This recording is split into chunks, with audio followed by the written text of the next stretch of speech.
tem uma visão que vai tentando se disseminar dos jovens de como se eles fossem futuros criminosos, né?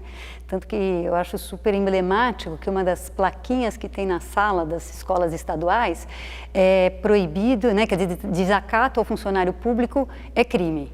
Né? Então, a primeira coisa que o estudante chega na sala e ele se depara com uma placa dizendo que aquilo que seria da relação dele com o educador, né, vai ser visto como um ato criminoso e não como uma questão escolar. Né? Eu acho isso emblemático porque acho que vai mostrando um discurso que vai se disseminando dentro da escola como se esse jovem fosse sempre aquele que vai desobedecer, desorganizar, trazer um mal. Então acho que essa é uma visão que o governo vai demonstrando e que as ocupações desmontaram com isso. Né? Porque você via jovens justamente cuidando do espaço escolar, né? Querendo acesso aos livros e às bibliotecas que eles nunca tinham entrado. Eles mostraram para a sociedade que eles não eram esses futuros criminosos que o Estado gosta de dizer que eles são. A reação do Estado é muito terrível porque ela age de duas formas muito diferentes e que são as duas muito violentas. Né? Uma eu acho que através da violência física mesmo, que a gente viu nas manifestações, nos atos de rua. E tem um outro lado que é da violência simbólica, né? Que eu acho que ela se faz nesse cotidiano da escola, desqualificando os estudantes, né, desqualificando a pauta dos estudantes, né, e patologizando os estudantes. Né? Então, os estudantes que vão reagindo são estudantes vistos como se eles fossem baderneiros, desordeiros. Né? Então, eu fico pensando assim, quando você quer falar algo que é legítimo, e o outro te cala, o que você tem para fazer? Então, ou o estudante ele vai ficando muito, de algum jeito, ele tem que se calar, né? E isso traz para ele as impossibilidades dele poder se conhecer o mundo, né? Se desenvolver de uma maneira saudável.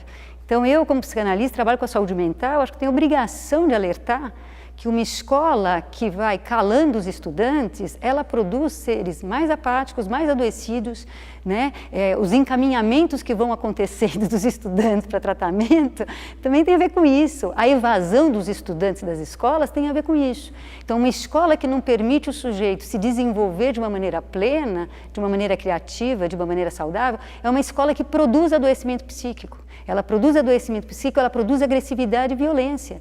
Né? Porque a pessoa que não tem aonde desenvolver essa capacidade, né, ela vai ficando de uma maneira muito, ou justamente muito tolhido, ou de uma maneira muito, vai ficando muito revoltado de não se ver escutado, vai forçando ser escutado de qualquer jeito. Essa escola, da maneira que o governo do Estado está propondo, ela está sendo responsável pelo aumento, né, dos casos de violência e pelo aumento dos casos de adoecimento psíquico. Um estudante que está descontente com o que está acontecendo, um estudante que está indignado com o que está acontecendo, um estudante que não se conforma com o campo de desigualdade social, racial, de gênero que a gente vive, esse estudante que continua indignado, ele deve ser visto como um estudante consciente.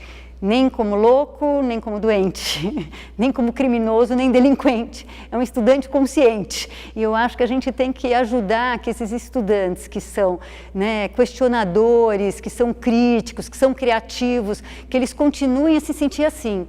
E que eles não entrem nesse discurso que tenta patologizar eles, tenta criminalizar eles, que eles não se vejam assim.